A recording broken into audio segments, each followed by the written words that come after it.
Good morning. As you know from some of my previous blogs that I've been reading this book, The Conference of the Birds by Attar, and Attar was Rumi's teacher, Rumi's guru.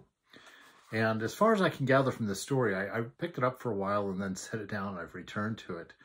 And it seems to me that the story is kind of a parable about spiritual life, about beginning spiritual life as told through birds and their different characters and personality types, that I guess that you can discern by looking at them.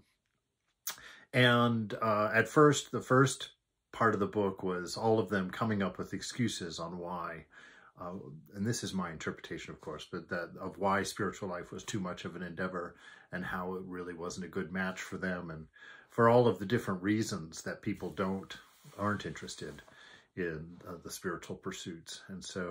And then they have this leader called Hupo, who answers, kind of rebuts all of their reasons. And now they've all come to this point of unity. It says, when the birds heard the story at last, they understood their connection to the great Simorg and comprehended its ancient mysteries. Now they were eager to commence on the journey. And so they're all gathered and they're all ready to go. And they're looking around at each other. They're seeing a bunch of weaklings and cowards, and they've heard all of the excuses of why they shouldn't go. And so now they're saying to him, and says that they gathered on the great path as one voice, comrades in longing, and said, Hupo, bird of experience, how are we to manage this flight? Never have so many weaklings gathered to embark on such an exalted voyage. So there they are, kind of shaky in the knees now that they've decided to undertake this grand journey, this grand flight. They're looking around and thinking, God, there's no way, we're not going to get this done. And so he gives them this wonderful poem. The whole book is written in poetic form. It's really quite a nice read. So the Hupo advises the birds, and I'll try and hold my commentary to a minimum because it's quite a little chit-chat he has with them as he inspires them on their journey. So be a bird for a moment, close your eyes and hear the great Simorg sit and tell you about this journey. The Hupo advises the birds. Whether you're an ascetic or a libertine, when you fall in love, your heart becomes the enemy of yourself, and you'll no longer care about yourself. Therefore, let go of your ego. It's the road's end anyway. It goes nowhere, right? When you fall in love, it's all about the other person, and just in any way you can express that love to them. You're so excited for it. Gosh, I remember all the cards I've made in my life for people that I cared about.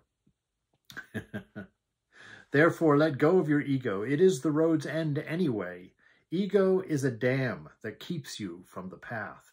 Indeed, ego and Maya are synonyms.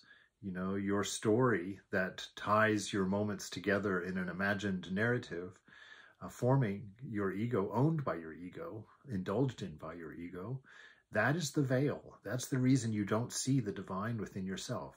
That's why that's why these things seem so far-fetched, because all of our energy is centered in the mind. Our sense of presence is centered in the mind, where it's always changing, always moving.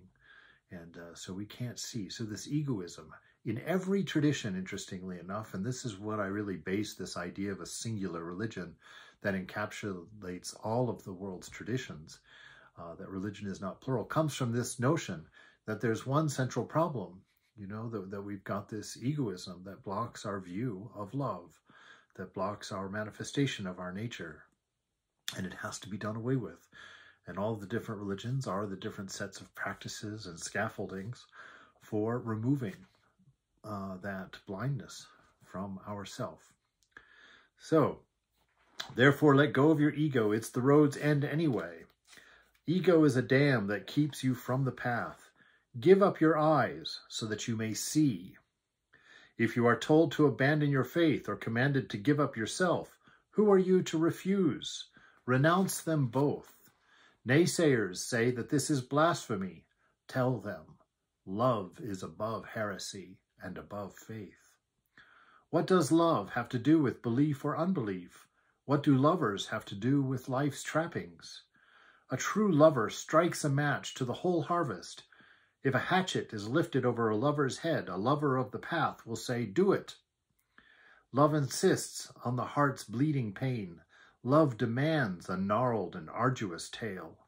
Wine-bearer, come, pour heart blood into the cup. If you don't have any, borrow some from love. True love comes with passion that burns away the veils. Sometimes it ravages the veil, at other times it mends it. An iota of love is better than all of the world's. A morsel of love's pain is better than the lovers themselves. Love is the magnetic core that draws everything together. But beware, there is no perfect love without pain. Angels hold love, but not the pain. Only mortals merit the pain of love. If you become sure-footed in love, you'll transcend everything, even blasphemy, even belief. Love opens the door to poverty. Poverty will steer you to breach faith and belief.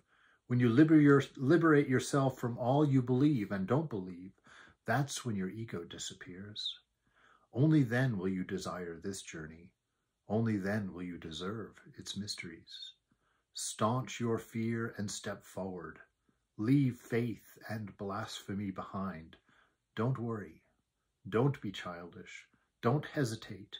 Go on. Be bold. Take the first step. If 100 tests rain down on you, don't panic. Expect them on this hard journey.